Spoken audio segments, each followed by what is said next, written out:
hopefully this recording will work. All right, so let's get started. All right, so today we're going to be talking about advanced Sass usage and tips and tricks that you can use when incorporating Sass into your theme or into your module CSS, anything that revolves around CSS within any part of your Drupal website.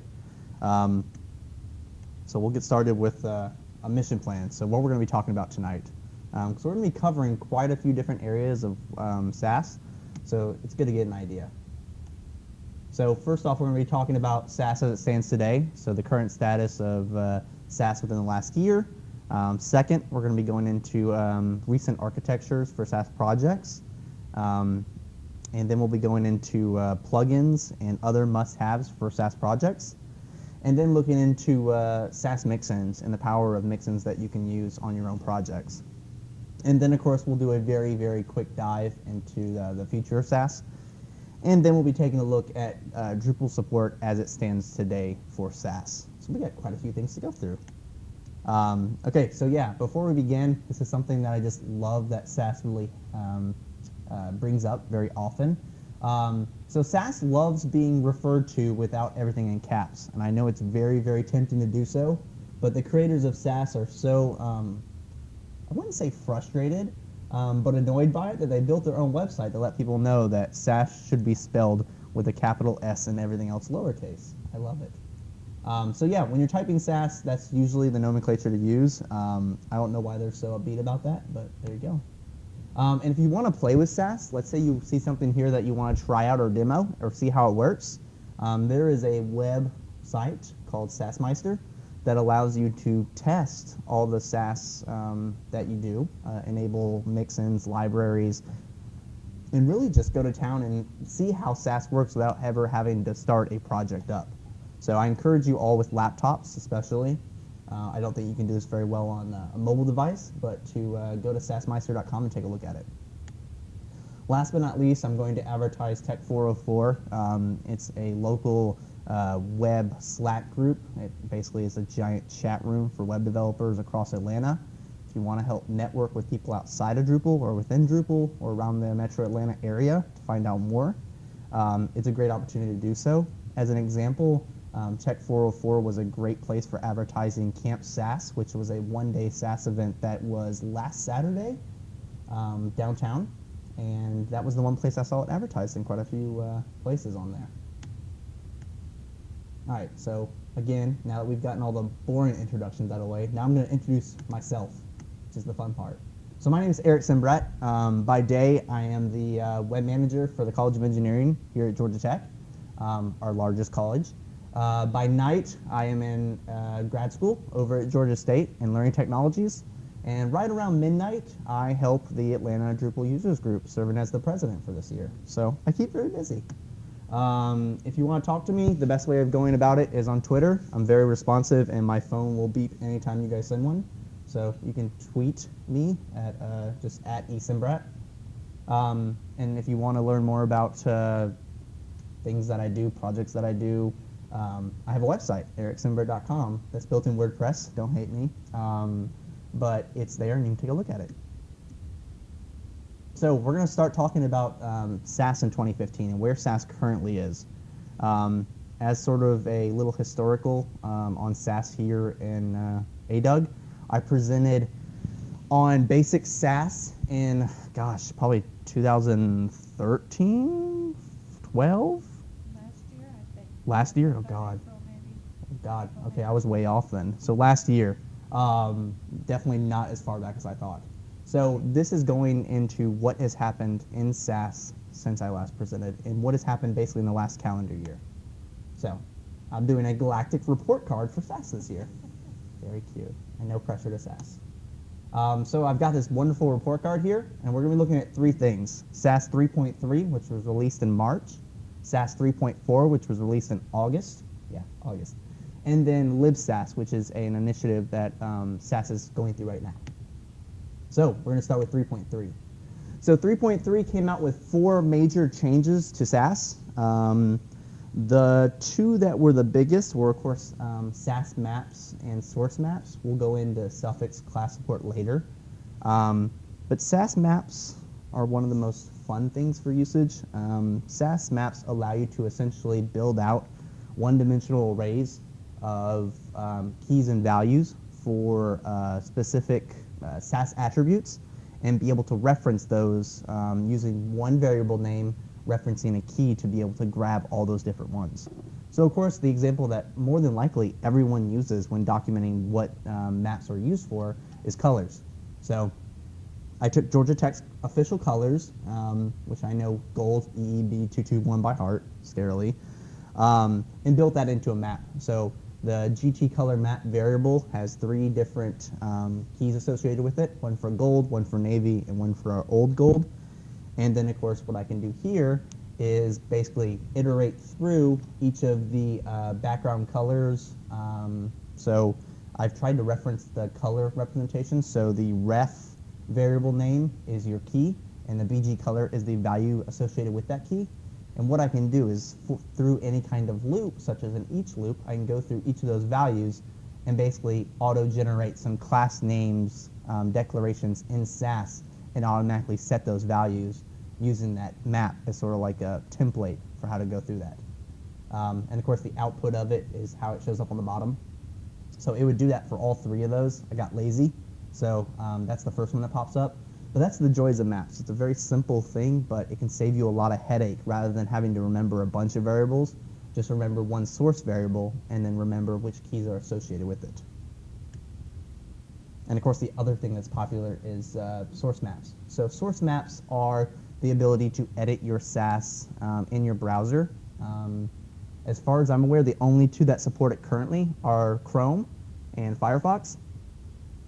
I believe Chrome has it out of the box, and Firefox you have to enable it. I don't know if I had that mixed up, but they are available, although you may have to go to the configuration on your browser to enable that. But this allows you to go through, take a look in the Sass file itself, and be able to edit those without having to worry about all of the CSS output. So this saves you a lot of headache if you're trying to find out where the Sass is coming from and you don't have comments enabled, and you're trying to figure out where the CSS is being generated from. This can save you a lot of headache on debugging. And also cuts down some of the commenting that you can enable on your Sass, because if you have a large project, if you're enabling comments on all of your Sass output, that file can get astronomically huge pretty quick. So that's Sass 3.3, very cool. Sass 3.4 was a lot more technical and a lot more edge case, so there's not a whole lot to say about this. So the one thing was selector functions. They allow you to sort of do some more expert level grid and layout related Sass functions for things like Sass script, which is essentially code that you can write to sort of logically build out Sass code for layouts and stuff. And as you can tell, they brought some new colors that were being added, so not really that important, and bug fixes. So I don't really know how best to describe selectors just because it is way above my head, and I'm not going to be reinventing the wheel with the projects that I do here. But essentially what you can do is some expert level selector selecting and be able to map those pretty easily using all these functions above. So you can, look at what is the selector above it. What are the selectors that are nested underneath it? What's appended to a selector? Again, I don't know a whole lot about this, so that's how I feel on it on the left. I have no idea. So Sass 3.4, pretty cool, but libsass is where all the magic happens, and this is the thing that I am most excited about. So libsass is pretty cool. So libsass is an initiative to port Sass away from Ruby, which is for those Windows users and those who are trying to set up multiple Ruby environments on a Mac machine.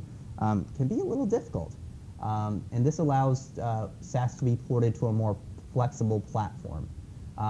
One major thing that comes with the porting over to libsass is that it's also a heck of a lot quicker in C versus Ruby. For major projects, there were some use cases of libsass projects where it went from 45 seconds of compiling to just under 2 to 3 seconds. So that's a major improvement. So this is the roadmap for libsass. So 3.0 has basic Sass implementations. So that's just your general run-of-the-mill Sass operations that you'll be doing day in, day out. 3.1 essentially says that all the basic specifications for Sass's Ruby version 3.4 would be in place. 3.2 would fix all those nitty-gritty edge case fixes and bugs that would pop up when you're doing some really technical stuff. Most of you probably will never see that, but those will pop up. 3.3 is the last little issues that they may find, so that's almost like a public beta for the final release. And then, of course, 3.4 would then be the full library compatibility, and that's when things like Compass, which is a library that works with Sass, would be fully compatible with libsass. So the question is, where is libsass as of today? Libsass is right there. So it is past 3.1, trailing so close to 3.2. It's just got a couple more issues to work out, and they can roll out 3.2. They are right now at, I believe, either an open beta or a release candidate for 3.2, so it's coming very soon. So that means that a lot of edge case fixes will be fixed, and all that's left is simply going to fixing some of the major ones and going to 3.3 for that public release. So the pros and cons of what libsass. The pro, it has a bunch of web app compatibility. Instead of having your web server have to run Ruby in order to compile Sass server side, you can now do it in things like PHP. Pretty much anything, libsass will allow you to compile your Sass anywhere, including within Drupal natively, within PHP, within any of your web languages that you're very happy with. It's also, like I said, a heck of a lot speedier, so that's awesome. The cons. There's a work in progress for those edge cases, and it's still a work in progress. For libraries, that's still a work in progress, especially for the more technical ones. Getting those to work requires that a lot of the edge cases for Sass be completed and ready to go, because they take advantage of a lot of that. And then, of course, there's some sticky syntax issues. As of right now, libsass is a lot more, I'm trying to think of the right word for it, particular about how you write your Sass syntax, whereas Ruby can be a lot more forgiving. So as of right now, that's one issue that's keeping some things away from being written correctly, because they're written a lazy way versus what the Sass standard says. So in the future, it'll be really great. But if you want to use it, it's in a good state to do so. Just be aware that some things such as library support may be a little less than optimal. So we got 3 checks, because I've never seen a report card like this, and I know that's not how the way they do it, but check marks are easier to do. And of course, so I give 2014 for Sass an A+. Way to go, Sass. So that's the current state of Sass. Very neat. I'm very excited. So one of the things that has popped up in Sass and within the Sass community in the last year, and really in CSS in general, has been designing your infrastructure and architecture for your CSS. And so we're going to go into 3 different types. So we're going to touch SMACs, Object-Oriented CSS, and then BEM, or Block Element Modifier. And so these are 3 different strategies for organizing and structuring your Sass and CSS to better take advantage of upcoming web standards and best practices for web applications. So the first one that I'm doing was the one on the right, because that makes no sense whatsoever. And this is Block Element Modifier. So as this mentions, it's a bunch of development techniques that allow you to structure your classes to be used over a long period of time. So this is less about the CSS that you're outputting and more about the structure of the HTML that you're structuring so that Sass can easily relate to it. So as an example, we have a class called person here. Now, person, of course, can have a hand and a foot, and that makes sense. And then, of course, you know, a person can also wear a ring or wear heels. And so this is how it would show up in Sass. So Sass allows you to go through and build out shortcode to be able to reference all of these classes by using the nesting capability within Sass.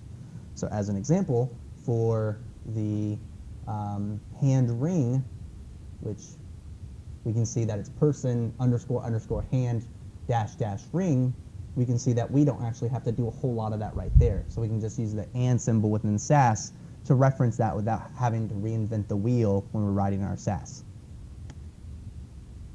And so as a better example of it, something that's probably a bit more to what you guys will be doing, let's say we're looking at a navigation bar, and we have a list item in that navigation bar, and we want it to show up something different when it's active. If you structure your CSS class for that active link like so making the class like that, you can write your CSS and Sass so that it can be pretty easy for you to go through and logically figure out where all these attributes are being done. And what Sass will do is compile this to the all CSS we know and love without having to write all of this up top. And so that's it for BEM. It's pretty straightforward. Yes? Quick question. You're keeping number bars and dashes. Is that something for the syntax of the Sass? So that is just the syntax that BEM has gone with. So they use that to represent different elements. So between a block and an element. So let's say we had a block and a modifier without an element. The only way that we would know that that element or that modifier is on that block is the 2 dashes versus the 2 underscores. So that allows you to sort of recognize what part is being referenced there. Right. So what version is it supported in? It's supported in 3.3, I believe. Yeah, so they sort of wrote this out and sort of mentioned that it was there, but then once that came out, people started to play around with it more. I know BEM was the big one in 3.3, so there were a lot of blog articles about that, and the other two not so much.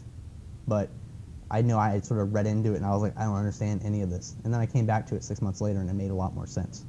So the difficulty here is that Drupal by default doesn't really follow a lot of the syntax. I don't know enough about Drupal 8 to say whether it will follow it more closely. I guess it depends really on your base theme and what you're going with. My hope is that it would, or some would. But I imagine this will be something that will be popping up more and more over the next year or so, especially for a lot of your base themes and theme templates within Drupal.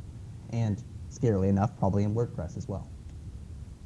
So let's get past all these beautiful animations. So we're going to look at Smacks next. And the first thing I need to note before, once we introduce Smacks, so Smacks is a way of organizing your CSS files and how your files connect to one another.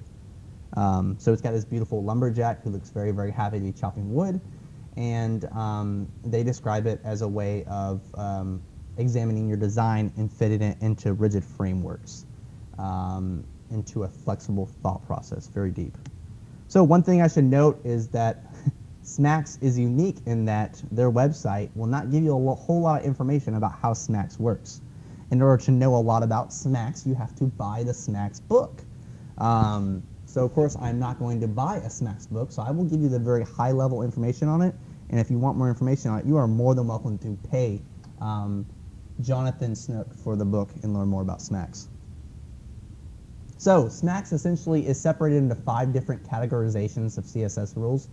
So you have your base, which is your very high level single element selectors. These are the things that you're having global throughout your project.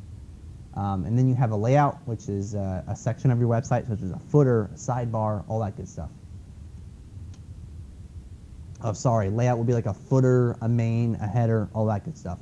A module will be a reusable element of your page, such as a callout, a sidebar. It may contain different things, but it has standards where all sidebars will look the same, or all callouts will have similar functions.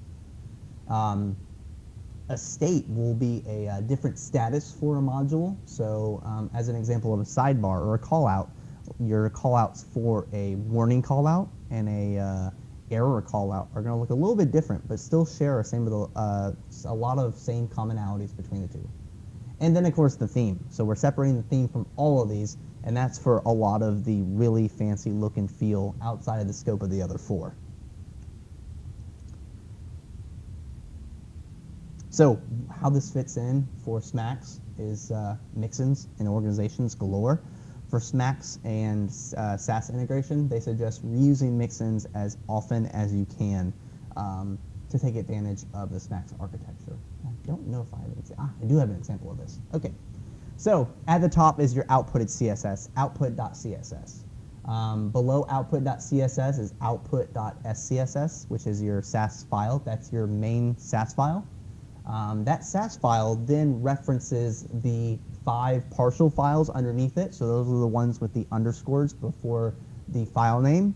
So partial files, if you've looked into Sass, are files that are not compiled into a CSS file, but are expected to be funneled in to a regular Sass file to be outputted. So that output file essentially has references to all 5 of these reference files.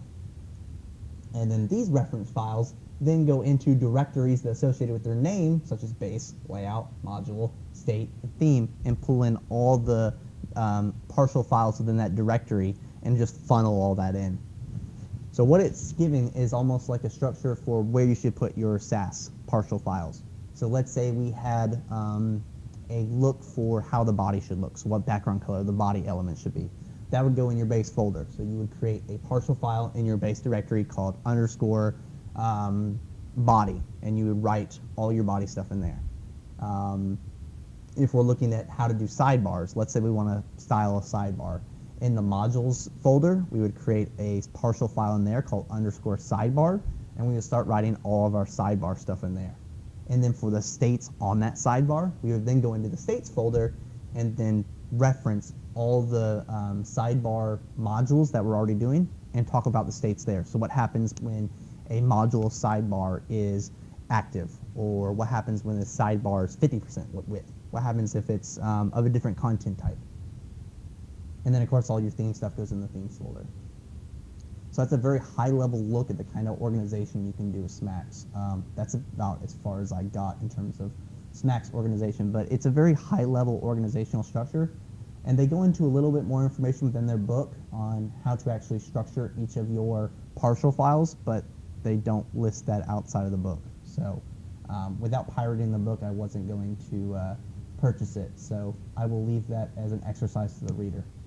And of course, you can customize this for your project. Did you have a question? I'll mention that Omega 4 is built on these snaps. That's awesome. That's awesome. So Omega 4 is... Omega 3 was the one that had all the configuration in the GUI, and Omega 4 was the one that had it in the configuration file, right? Okay, yeah. And so, aren't they on Omega 5 now, too? Yeah, that's what Okay, yeah. So, I haven't touched Omega 4, but that's really awesome to hear. Yeah, well, I just know there's a lot of documentation inside of the Omega 4, which is part of the work on right now. I don't know much about it. Sure. But the documentation's all in there. And that's awesome. So one good thing, of course, is that this is customized for your own project. So as an example, here at Tech, I have been working on developing a Sass framework for themes that are using our Georgia Tech theme as a base theme. And by coincidence, our structure for how our folders are set up for where our fonts are declared, where our configuration for media queries are declared, are somewhat similar to this. Not the same, of course, because this follows a very a simpler structure where I went sort of outside the box and complicated things for no reason. But this gives you a good framework for how to get started with a Sass project, because if you work with a large-scale Sass project, you'll find that once you start building out your Sass and CSS, that it's going to explode pretty quick into the amount of files that you build out, especially the amount of partial files. So this allows you to get some sort of logic and be able to help you locate where all these partial files are, because at some point you're going to have over 100, 150 partial files, and finding that one that references a certain part of your website is going to be a bit more of a chore than what you originally planned. So yeah, here's the example I was talking about. So we have a @GT folder that has all our Georgia Tech specific configuration. So Font Awesome, we've got our fonts that Georgia Tech uses for a quick reference. Our configuration file holds all of our media queries, and our colors are where I reference all of our Georgia Tech colors, because I will never remember old gold's hex value because I never use it. It includes what we have in there is just all of our page-specific mixins and other references. And then within the partials, that's where all the magic happens. So where all the page-related Sass goes, where all our administrative Sass goes, and where all of our theme-related Sass goes, it's all in those subfolders. And so we have folders, with, like, for example, the global.scss will go through the partial folder and go through every subdirectory and pick up those. So this is a very, I would say, bastardized version of Smacks, but it works in the same form. So it separates everything out gives you some logical organization, and once you have that organization in place, finding out where your partial files are for example, a sidebar, that would be in the theme folder for me, or for a page for a directory, that would be in the pages folder, because that's where it belongs. It makes finding those partial files and finding where that CSS is very, very simple for you. And last but not least, we've got object-oriented CSS, which is something a little different than what we saw before. So this is an approach for writing CSS that's fast, maintainable, and standards-based. So this is looking at structuring your CSS in a way that it's logical and that all of them follow some pretty good standards. And they mentioned their big thing is predictability to your CSS. So they have two main principles. It's very high level, so we're just going to go through both of them. They want you to separate your structure from your skin and separate your container from your content. So what they do here is they suggest defining your repeating visual features as skins that you can then mix and match with various objects to achieve a large amount of visual variety without much code. So what that means is they want to you guys to have some sort of structure in place within your CSS so that you can constantly reference something over and over again with a bunch of variables and pull out something that's similar but has different values associated with it. And so for those who have used Sass, something that pops in mind there is a mixin. A mixin is perfect for that because you can define a mixin with arguments that then when you pass, you can build out logic within that mixin to do something based on what those arguments are.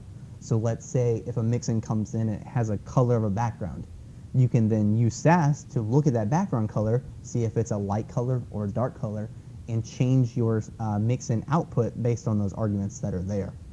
And of course, you know, this also includes the @include, which would essentially bring in a certain Sass file as well. But mixins are where the magic is going to happen here. And this is something that's very easy to do with mixins, and as long as you structure your Sass project so that you take advantage of mixins for a lot of your reusable elements, such as like a sidebar, this will make your life for building out your CSS a whole lot easier because you can just define that Sass and CSS for that sidebar once, and then just pass in variables every time you want to reference it, and it will change just slightly based on what variables you're passing in. And so number two, and this one's more about looking at your objects, so this really isn't Sass specific. An object should look the same no matter where you put it. So what this is saying is basically structure your CSS so that wherever it's being placed on a page, in this would be your block areas in Drupal, that it will look the same no matter where you're putting it. So the CSS and Sass for your blocks or your page elements will not depend on where it's located within the hierarchy of your HTML. So for example, make sure that the sidebar CSS and Sass are not just delegated to the sidebar area, so that if you move it, for example, to a footer or to the content area of your page, that it still inherits all that Sass and CSS without you having to write yet another CSS Sass declaration for that. And so that can be a little scary, especially when you're looking at something like panels where you have to be very specific on what you're defining. But if you just put a little bit of thought into certain elements for that, you can make sure it's pretty reusable and very scalable to your projects. So of course for this, these aren't recommendations by Sass, and these aren't things that are going to be required for every Sass project. So my suggestion is, if one of these don't make sense with the project that you're going, you can go your own way and pick your own way of going about it. You don't have to be tied to these, but these are best practices that will more than likely be showing up in a lot of the frameworks that you'll be seeing over the next couple of years, especially ones that depend on Sass and that are looking more at the CSS standards that are coming in place. You're going to start to see this adapted more and more. So for example, Omega 4, which was a major change from Omega 3 and was applauded for its configuration finally being from a config file, that was seen as an awesome thing for programmers. And the fact that they included BEM into that sort of takes into account that they were looking into how to going about that for the future. So next, we're going to look into plugins for Sass. And I should note before we get started that there are a lot of plugins, and some of them, as usual, fall out of date. So the difference between a plugin and a mixin, this is something that doesn't make a whole lot of sense when you first look at Sass. A mixin is something you define within your project that is specific to your project. So you define mixins that do particular things using the Sass scripting there, and that applies to your CSS directly. A plugin is written in Ruby and works alongside Sass to extend Sass's basic capabilities to add new features. And it's something that took me a while to figure out because I didn't really understand what the difference was between the two. But once you understand that, you realize that plugins have the power of being able to reference a lot of the programming language versus a mixin, which is just sort of stuck on what Sass arguments and functions you can do. So one of my favorites and one that I constantly am pointing out to everyone is a starting point for any Sass project is a plugin called Sass Lobbing. And what Sass Lobbing does is it allows you to identify within a Sass file the ability to sort of go through and import with one line every partial mixin within a directory. More importantly, you can also go through a tree of files into subdirectories of a said directory and import a tree of all those Sass files. So let's say we want to go into a library mixins folder. I can grab all of those with one declaration. So what Sass Lobbing will do is it will, when it sees that import library mixins, it will go into that mixins folder and grab every single partial and import that in. Now the best part is if you just go to import library and then just use the asterisk to say wildcard, it will go through every folder within the library folder and import every Sass file from within every one of those files. Now of course you wonder sort of what's the precedence or what goes first. As with your file folders and what you see pretty much everywhere on your file systems, these are ordered by alphabetical order. So what Sass Lobbing will do is it will take the first folder that's alphabetical there, go into that folder, and import all of your Sass files alphabetically. So this is something to keep in mind when you're writing Sass projects because your Sass outputs as CSS, and CSS will always declare take precedence on the last one you build in. So if you're defining something early in your project and then redefining it towards the end, it's going to sort of override that beginning stuff with stuff you do later on. So it's alphanumerical ordering like I was saying. If you want to learn more, like all of these wonderful plugins, they are all on GitHub. So these slides will be available. They are available right now, but I will link them to the meetup tonight, and you are more than welcome to find these URLs and go check out all of these plugins.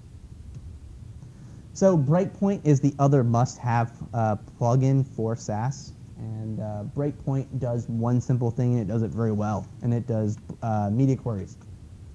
For those who are designing your websites for mobile, and you should, especially with Google starting to use your mobile queries and mobile responsiveness as a way of ranking your sites on Google, this should be something that's a lot more important.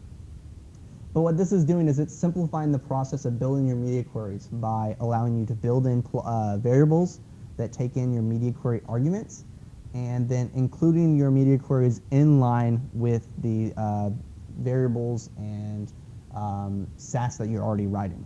So on the right, I took an example that for one of my projects. We have a node and a field body on that node, and we're doing something when it's just global. So I'm floating it left and giving it a font size of 12. Pretty simple. Now, when it's on a tablet, and by association by a mobile device, so if we take a look up top, the query tablet is taking the max width of the variable GT width tablet, which is 816. So anything less than 816 pixels wide is going to be showing up as a tablet. So that does include mobile, because mobile typically is less than that. What's happening there is that Sass is saying for a media query that meets that specific argument for the node field body, turn that float into none and set the font size to 20. Now, that's not really a real-world example of the CSS, but I wanted to override it, so I put in some fun values there. But that's essentially what BrightPoint is. You embed your media queries into the Sass and CSS you're already writing for your project, and then let Sass compile it into nested combinations of your breakpoints. So rather than writing a breakpoint where you write your breakpoint and then have all this CSS underneath that, this way you can find out where all those are by referencing where the original Sass is being written at. So this is awesome. And somewhat similarly, I wish I had the link close to me. Let me see if I can find it real quick. There is a similar Sass Mixin, or a plugin that was recently written for this, and it is called, let me see if I can find it. It's called Include Media. So Include Media is almost exactly the same as Breakpoint, with the difference that it has a bit simpler interface for how to define your media queries. So as the example they use here, it's taking away a lot of that confusing CSS declaration on how you're defining where your breakpoints are and giving it a bit more logical organization. So you can see that greater than or equal to desktop, greater or equal than 850 pixels. That makes a lot more sense than trying to do, I don't want to go to terminal, I don't want to go to that one either, than going to max width, width. So for some people, that sort of is a bit confusing compared to what CSS normally does for declaring things. So this sort of makes a little bit more sense. So you define your breakpoints like that, and then you just are able to do these less than and equal tos, things that are a bit more familiar to people that are writing this kind of stuff. So it's a great alternative. I was referenced to it about 3 days ago after I wrote my presentation. So I thought I'd bring it up as kind of like a alternative to Breakpoint, and something that seems to be have a little bit of buzz behind it because it's going in a different direction. So that's Breakpoint and Breakpoint's alternatives. And of course, it wouldn't be talking about BEM without talking about some helper plugins for working with block element modifiers.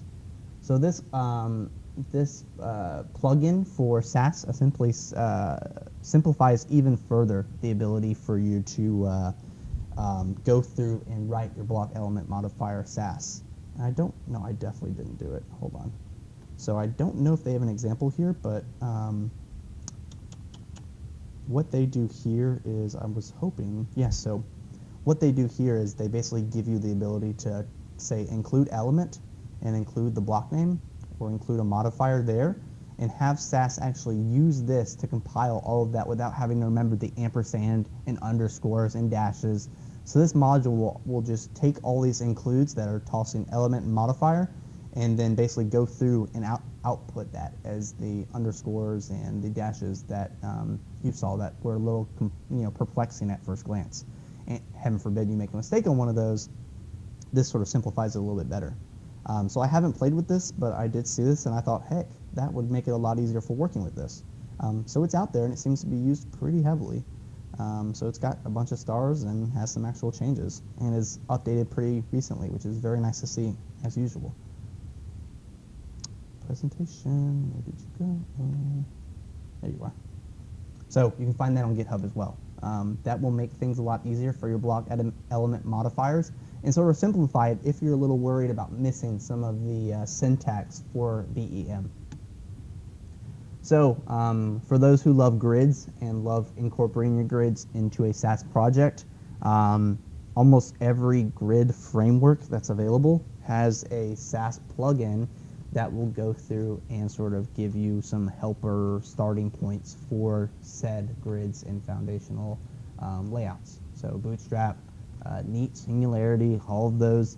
I don't have too much experience with those because we sort of just piggyback off of the Georgia Tech theme, which doesn't really incorporate a lot of that. But from what the community says, this seems to be something that's very widely used. If you, for example, work with Compass, you'll find that when you create a Compass project, what happens is they have all of these embedded into the Compass framework, which allow you to create projects automatically with these frameworks built in mind, so you can easily reference them. So of course, I've been talking about Compass, and for those who don't know what Compass is the giant plugin for Sass that does a bunch of different things.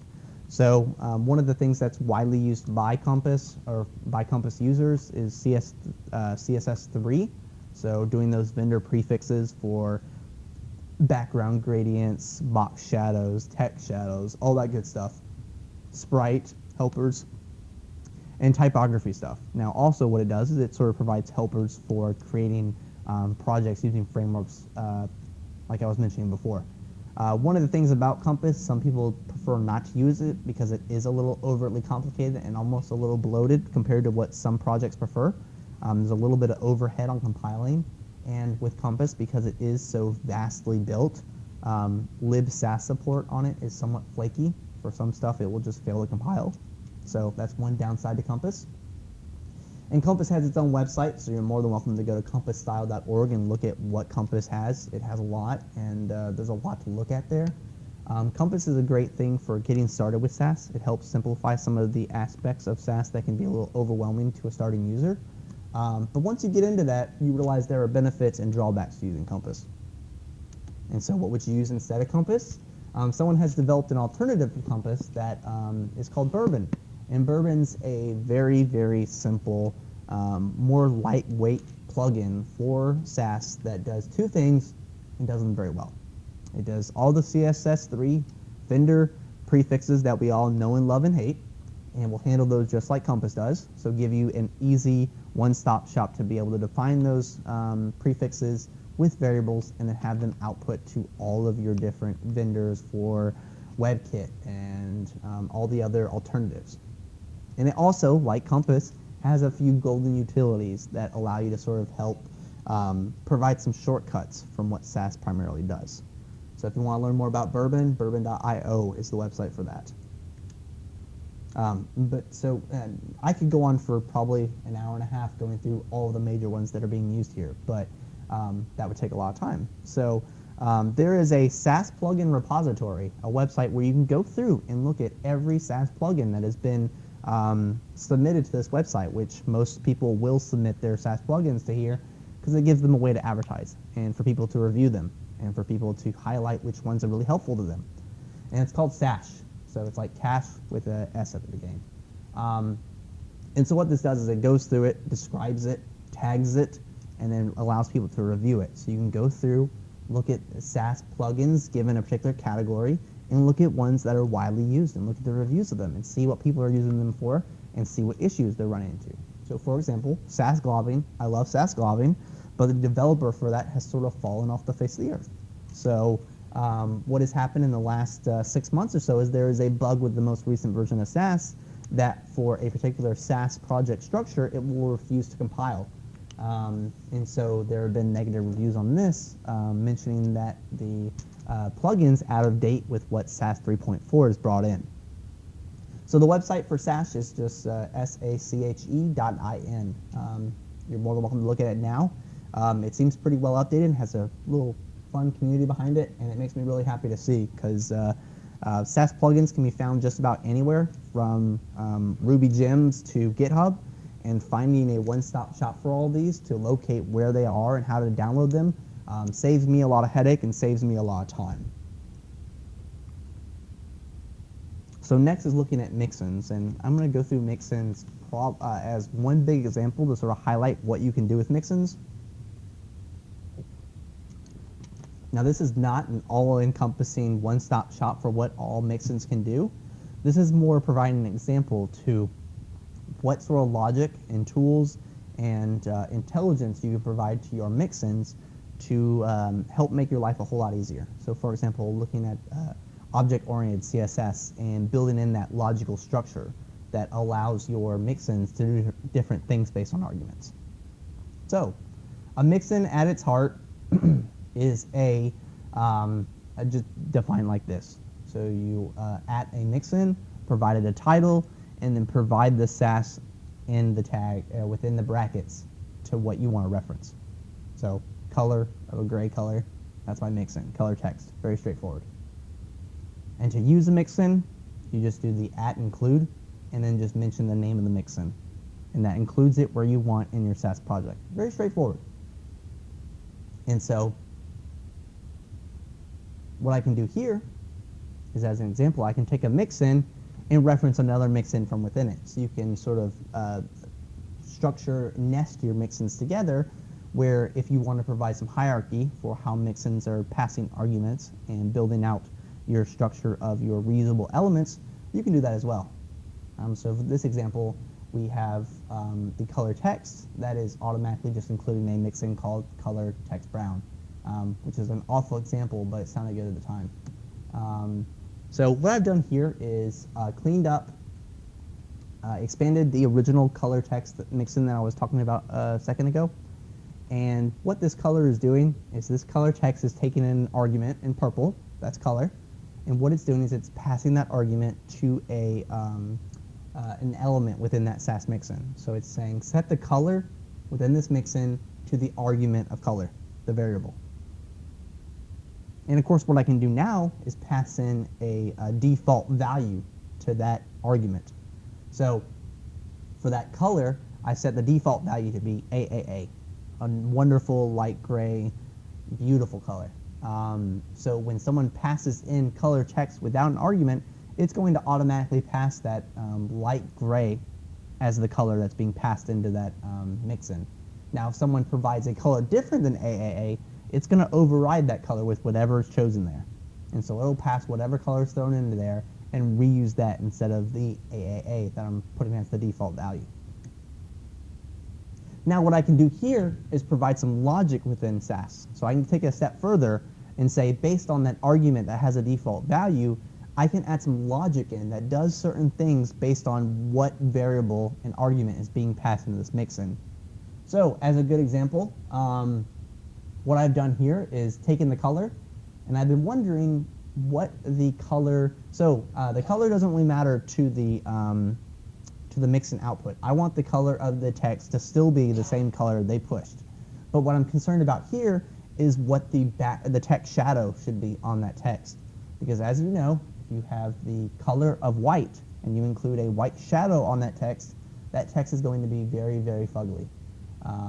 So what I want to do is take a look at how to actually build it out so that if I have light text, I have a dark shadow. If I have dark text, I have a light shadow. This is very simple logic, and fortunately, Sass handles this like a champ. So Sass has a declaration within pretty much anywhere within a Sass project, but I've included an if and else statement within my mixin. So that mixin is saying it's taking a function within Sass that is called Lightness. And what Lightness does is it takes an argument, which is a color, and provides a decimal value from 0 to 1 of the percentage of light, so how close it is to the white color, so pound FFF, and it provides a decimal there. And so what I'm saying here is that if that lightness of that variable being passed in is less than 50%, so if it's in the, oh gosh, logic time, if it's a darker color, then what's happening is I want to include, that should be a dark, no, that's right. Yeah, so if it's a dark color, then I want a light text shadow. So for those dark text, what I'm doing is using, and so what this is right here is this is actually compass. So this is taking a text shadow for vendor prefix and saying I'm going to pass along a text shadow using CSS3 vendor prefixes using the arguments of 0 pixels to the left and right, 1 pixel down, no blur, 0 pixels blur, and using the color white.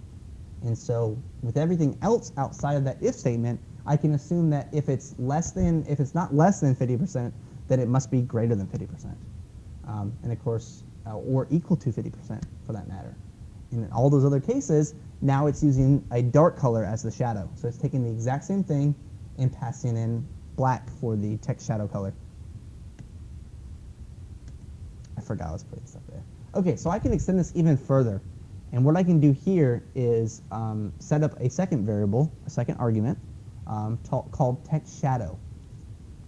And the ... next to the text shadow is actually fairly important, because what I can do here is just replace this text shadow with the color that I'm doing here, and the ... means that Sass is expecting that variable to have multiple arguments within that variable. So it's treating everything past the first variable as all part of the second variable. So let's say I pass in the color white and then comma 0, comma 1, comma 0, comma the text shadow color.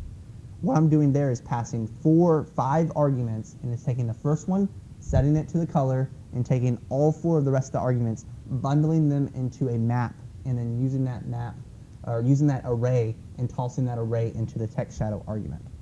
So you can sort of group things together and be able to extend your arguments even further to take the cases where someone's grouping in a lot more variables than you're expecting.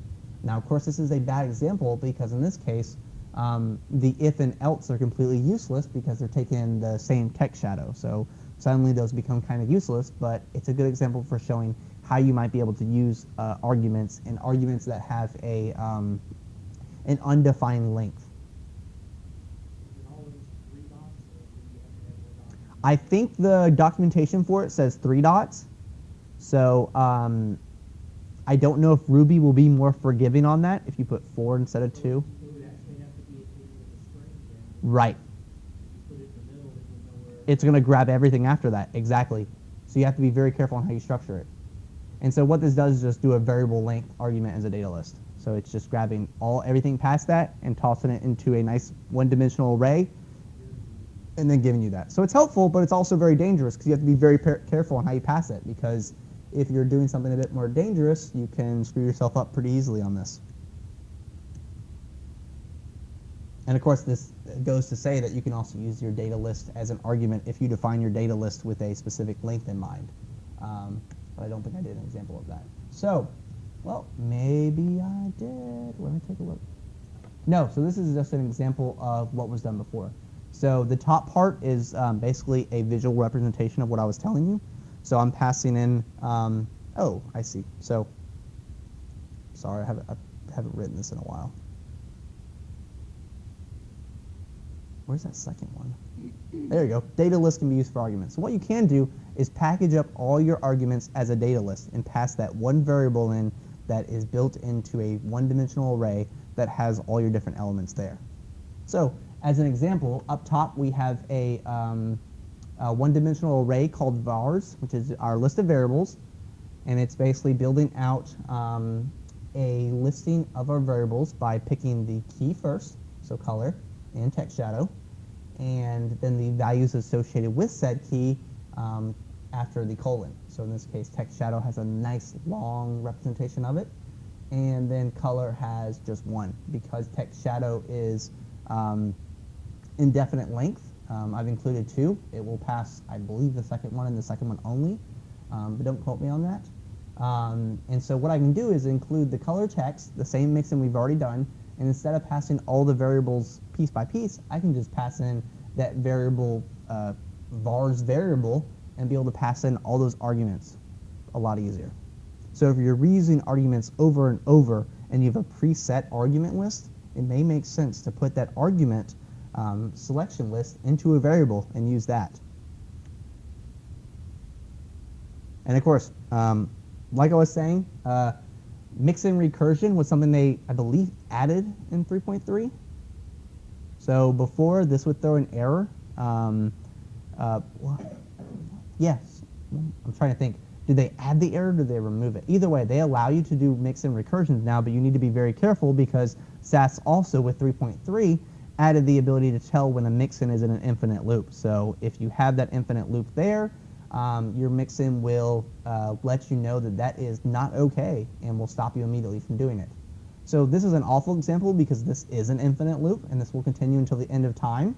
But if you were building out logic within your Mixin that says pass an argument, when this argument is yes, then stop the recursion, otherwise recurse the heck out of it, then it will allow you to do that.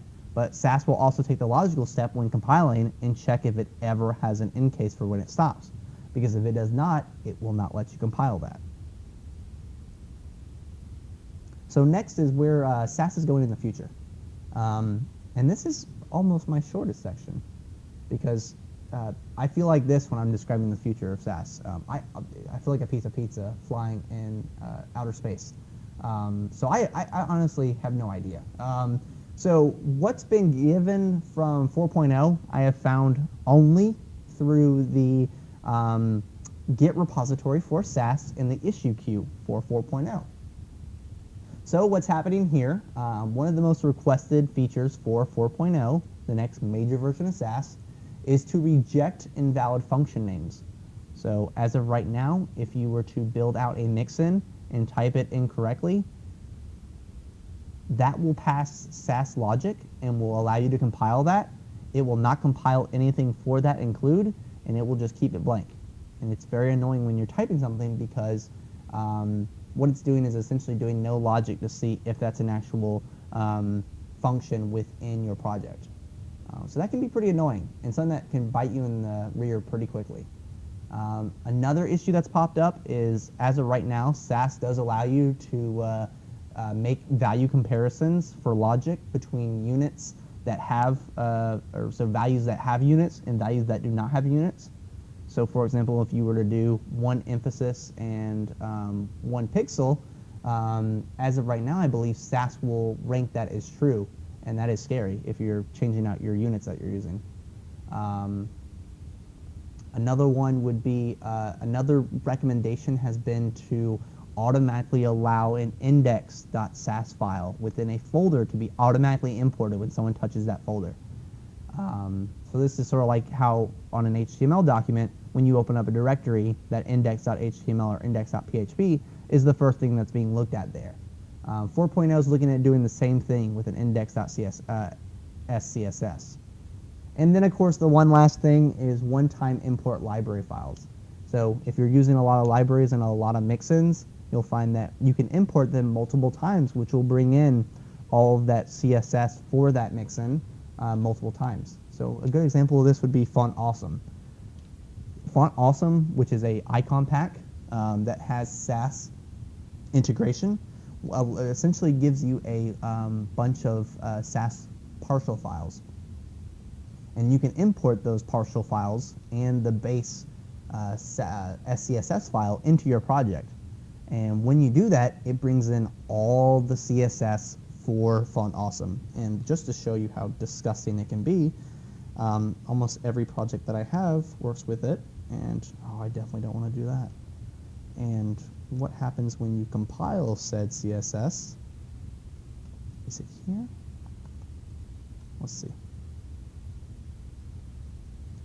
Is you have all this disgusting CSS, all of this. So all of this comes in every time you import Font Awesome. And it doesn't bother me because I like using Font Awesome.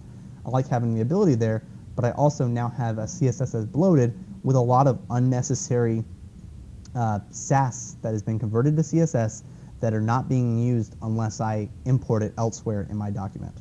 So all of this is being used for variable names that are being that Font Awesome uses in their standards for how you actually show an icon. So all this is being brought in. So if I were to, for example, use an @include and bring in that multiple times, if I forgot that I had already imported Font Awesome and I imported it again, it would import all that damn CSS over again within your document. So if I imported it once at the top and once at the bottom, it would bring in all that CSS once and do it again right at the bottom. And so that's not good. That's not something that I really want to happen ever, and something that I may forget about. So giving Sass the logic to say, hey, you've already imported this, this has failed because the second time being imported, there's no reason for you to do that. So that's one thing that's also in the queue. That's about it for the major things in the queue that I could find. And honestly, through all of my Google Foo and Twitter stalking and other methods of taking a look around at the creators and co-creators, I wasn't able to find much about it. Now, of course, as I mentioned earlier, I think before we started, there was a Camp Sass here in Atlanta on April 4th. And I was hoping that we would get some information out of that. And so that's what I said. Let's see what Camp Sass brings. Now, I was unable to attend, and I know there were a couple of people that I know of that attended, but I haven't been able to get a whole lot of information out of them on what that had in there. So as of right now, I don't know what else is being brought to 4.0, but I'm very excited for the 4 things here, if only to save me a little bit of sanity for some of the things that I can run into that might be issues. So the last section we have, of course, is how does Drupal support Sass? And where does Drupal stand for supporting Sass today? And so WordPress, as we look into our competition, WordPress has been engaged in a multi-year, I would say, debate on Sass versus Less. Less is, for those who don't know, a different permutation of Sass. So Sass that has similar features but has pros and cons in different areas. So WordPress has recently, as of, probably like 6-8 months ago, has decided to go with Sass and is being adopted as WordPress's default CSS preprocessor moving forward. So all CSS that is included in WordPress's base theme, because WordPress is included with a default theme that they named the year that the WordPress installation currently is, so 2015 is the current theme. That will be used as the default CSS preprocessor moving forward. So that's magic. They decided on it, they're ready to go, they're ready to move forward with that. Everything's golden, rainbows, sunshine, SpongeBob. I'm happy with that. For what Drupal's doing, including CSS preprocessor libraries and core have not been included. And the conversation on Drupal.org about it is steering towards not including it in Drupal 8, maybe looking about it for 8.1, maybe moving it to 9.x, maybe moving it to 10.x, pushing it down the line to where it makes more sense. And so when it will be released, it is a mystery to me. The biggest thing holding back Drupal right now is libsass. So if you think about it, So the biggest thing holding them back right now is libsass. So libsass, of course, like we mentioned before, was allowing Sass to be run on a system that is not running Ruby, so something like PHP, something built in C, compiled in C, to whatever platform you're working on. Now for Drupal, what Drupal doesn't want to have happen is have people have to have a Ruby library installed in order to use Sass.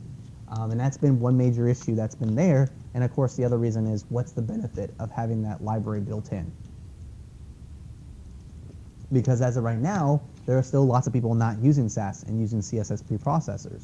So there's still a lot of wonderful debate, and if you really want to read into the technical details and see where everyone's thinking on this, I encourage you all to Google search Drupal.org Sass core, and you can find a wonderful year-long thread about Sass and why people don't want it or want it in core. And as an example, why I put 8, 9, 10 is the last 3 updates to that issue have it jumping from 10.x to 9.x to 8.1x. So there's a lot of movement in when people think they would like to see that incorporated or decided on. And so luckily for you, you don't have to worry about that, because a lot of your favorite theme frameworks and starting theme packages, your themer kits, in Drupal support CSS preprocessing via Sass. So of course, Omega, which is the bottom right one, Zen, which is always a very good, simple, getting started, minimalist one. We got Basic. I don't know half of these anyways because I don't use them, but all of these support Sass out of the box. And I'm sure I'm missing a heck of a lot more, but these are the first 7 I could find on the themes page. But all of these support Sass out of the box and are pre-included and pre-ready to go with Sass mixins, Sass partial files that already bring in some of their layout support, grid frameworks, so you don't have to start from the ground up. And of course, there is a Sass.css SCSS module. Now, of course, one of the major issues with it, and it's actually a ticket on the module itself, is that it's still using the capitalized Sass version of the name of it, which is just the silliest thing. But what this does allow is it allows you to compile Sass server side, and it allows you to sort of aggregate your CSS using Sass. So you can configure in Drupal your output for Sass, whether you want it to be condensed, nested, no comments, lots of comments, all that good stuff from the module. Now, when it compiles Sass server side, it's actually not using Ruby or libsass. It's using, I can't remember the name of it off the top of my head. So I'm going to cheat here and take a look. It is using a PHP port of Haml and Sass, which is the precursor to libsass. So it's called Famlp. I'm not going to try that one. but it's using pretty much an older version of a Sass PHP implementation to compile Sass. So some of your more recent changes may not work well on it, and it is a little outdated compared to what's going on now. So one of the major issues with it is that it's not using the library API. So libraries in Drupal allow you to use a particular folder within your site's all folder to define external libraries. So this is used for things like CK editor, single sign-on through CAS. Oh, what's the other one? Colorbox, Lightbox. I know I'm missing a ton, but I'm thinking of the most widely used ones. So all this does is give a standard for where these external plugin libraries outside of Drupal but are being used in the web development community can be listed and depended on to be found within Drupal. This module currently does not do that, which can be a giant pain because if you do know what happened before library API, when you would update a module and your library was listed in the module directory, when that module was updated, that library would disappear, which is a giant pain for maintaining the website over the long term. And of course, one major downside of this module is that if you make a Sass error and let the server compile it and it breaks because you messed up how you wrote your Sass, it will show 0 CSS from that project. It will give nothing as a response. So if you're using this, please do not make changes on production. But if you want to look at it, it's on d.o/project/Sass. And of course, there is a Compass module for Drupal as well. So Compass works hand in hand with Sass and almost extends Sass a little bit further, and it allows you to have that Sass support or that Compass support out of the box on your Drupal website. Of course, this also, if you use this module, it forces you into using Compass because it's the Compass module. And there are 2 question marks because the module is so a bit less used than the Sass module that there was not a whole lot of clarification on if it used libsass or the library API. And I do not have a test box to test this out on, but I would not advise using the Compass module if you have to. If you're really looking to run server-side Sass right now, this seems to be the better of the 2 evils for what Drupal has right now. So the benefit of this, let me see if I know it. So that's the future. But the benefit of doing this is if you're having your Sass be updated remotely and pushed maybe from Git, and you want to run the compilation server side on your website, it's a great place to do that. If you're going to see a lot of changes and you really just want Drupal to handle the caching of the Sass compilation and hold on to that, it's a great way of doing it. But there are also some major downsides of this, like what we saw from before. If you mess up the Sass, it may break your website and break all the CSS. There's still a lot of outdated material for the Sass plugins within Drupal. libsass, our baby, is currently not being used by any of these. And libsass is going to be the future of Sass once it reaches feature parity with the Ruby version. So once libsass builds up all the features that the Ruby version has, then they will move forward with 4.0 and have 4.0 updated both on the Ruby side and on the libsass C side at the same time. So we will no longer have to sit around and wait for libsass to be caught up with the regular Sass implementation. So that's our biggest stranglehold, and hopefully Drupal 8 will save us from this horrible thing. So that's my best bet. Rather than running it with the modules that maybe a little outdated, and if you're using any kind of new Sass features, you may run into some major issues, just wait on libsass. Run it locally, work through the pains of that, and when libsass comes out and we have a better structure for compiling Sass on server side on something that runs PHP or a non-Ruby system, and then when libsass comes around, the community will pick that up, run with it, and we will see some positive changes to our community because of it. So that's about all that I have, unless you guys want to go through and have any questions. If you want to get the slides, I will be posting them to the meetup probably this evening, and you're more than welcome to reach out to me with any questions, either on Twitter. You can also message me via email. My email address is on my blog website. And other than that, do you guys have any questions? All right, we'll start in the back. I asked you, I believe, last week, Decompiling. it actually decompiling is Sass, a regular CSS file. Mm-hmm. Actually, it's the original Sass Okay. code. I did go recently, so got the into the Sass session and it was below that. It went right over the line from Dalton. But we were up at that 10 minutes ago. We were right up there 10 minutes ago. Maybe the Sass here and actually said, "All right, I got posted because nobody can put the search right there." And what'd you find? There's a command line that's in Okay. Sass. Yeah, so there's, You drop your original CSSs and it'll decompile that to Sass. I'm not sure how good they are. do you remember what the command is? Because there is a command that will translate .sass files to .scss, which is, so .sass is the old original one, so it foregoes a lot of the brackets and other CSS syntax and relies on tab delimited logic for finding out where your inheritance for your Sass goes. So there's Sass convert right there. But if you could try and see if I can find it somewhere. Okay. I honestly have never looked at that, but if that's there now, that would be most swell, because that is our biggest issue is the question you asked last time, which was, how do I get started with Sass? How do I take a project that I've already built in CSS and convert it to a Sass project? And that would save you a lot of headache and build in some logical nesting without you having to manually go through a 4,000 line CSS file and do all that. Because as you might imagine, that is horrible. Yeah. And so I've done it a number of times. I don't see it right here, but I may take a look into this because I'm a little curious now that you've... We're actually using Bootstrap. Okay. And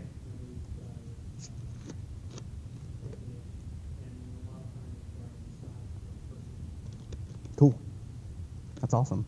But I will look into that because now you've got me really thinking about that. And if they've added something there, I would love that, and to love to be able to advertise that, because that is the biggest issue that we run into here on campus with Sass adoption is what happens with the theme that I built 3 years ago that I want converted over, but I don't want to go through and have to look through all my CSS files and figure out where all the CSS is connected, because a lot of them share the same hierarchy and the same nesting there. They just need to be nested out via logic. So Well, I'm sure it's a straightforward file.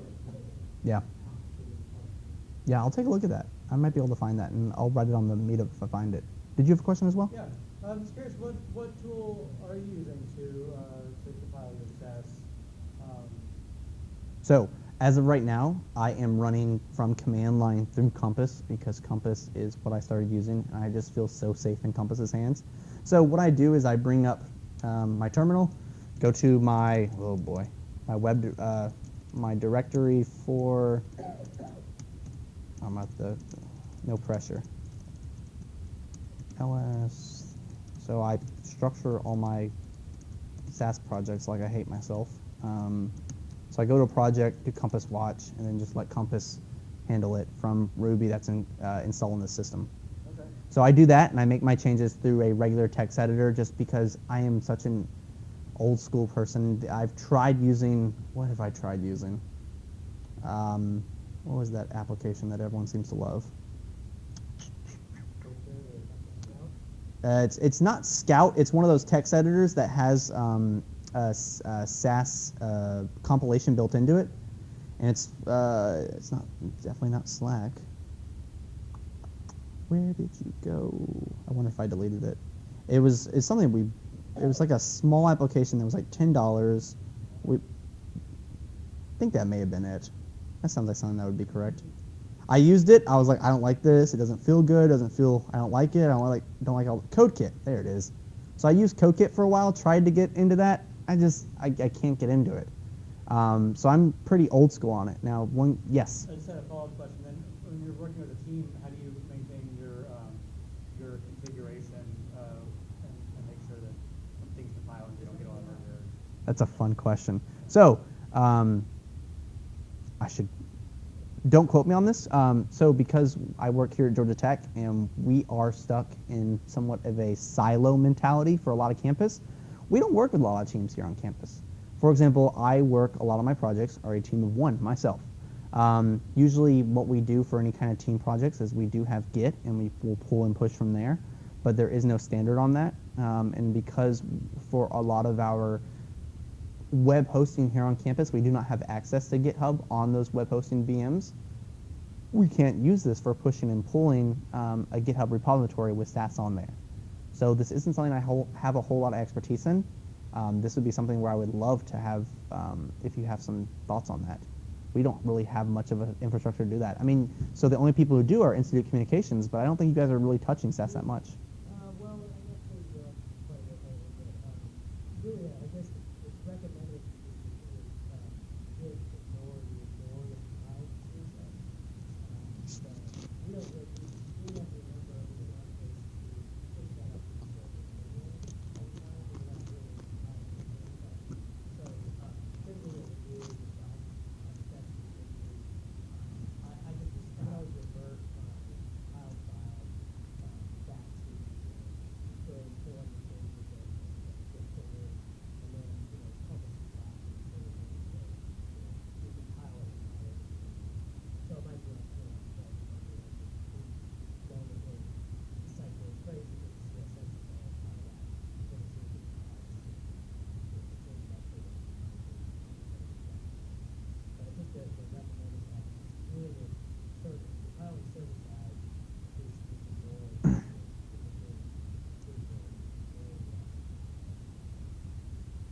just personal experience, we've done this a lot with Liss, have worked with Sass a whole lot, and just run into issues where, one team member running one version of Liss, and the other one's running a different one, and they round digits at different places, so the compiled CSS has conflicts, just stupid little conflicts like that, or, if 1% configured to be tab, 1% configured to be Sure. And so this is somewhat similar to like plugin usage, and that's where I really see a lot of issues. Plugin versions, and because you're not pushing and pulling your plugin environment, so on each local machine, you have for your development different versions of Sass, different versions of all your Sass plugins. So for example, my Compass version could be drastically out of date compared to what everyone else on my team is using. So this sounds like, in that case, I would look more toward like a project management thing where before you begin, doing any work for the day, run gem update on Ruby and make sure everything's up to date, because Sass Lobbing is a great example of this. So if someone was to go through, download one of my themes here at Tech and use the latest version of Sass Lobbing, all of them are going to break because I'm importing global partial files from a tertiary directory. So it's going down two or three folder links to find that, and it's just breaking. So for that, I have to include sort of sanity checks whenever someone's taking those to be careful, watch out for that. Roll back your Sass Lobbing to 1.0.0 instead of 1.0.1. So there's similar issues there, but different things. I think the biggest thing within Sass is library versions or plugin versions, because those are going to be your biggest headache. Any other questions? Cool. Well, if you have any other questions, feel free to contact me. Otherwise, we're done. So thank you guys for attending.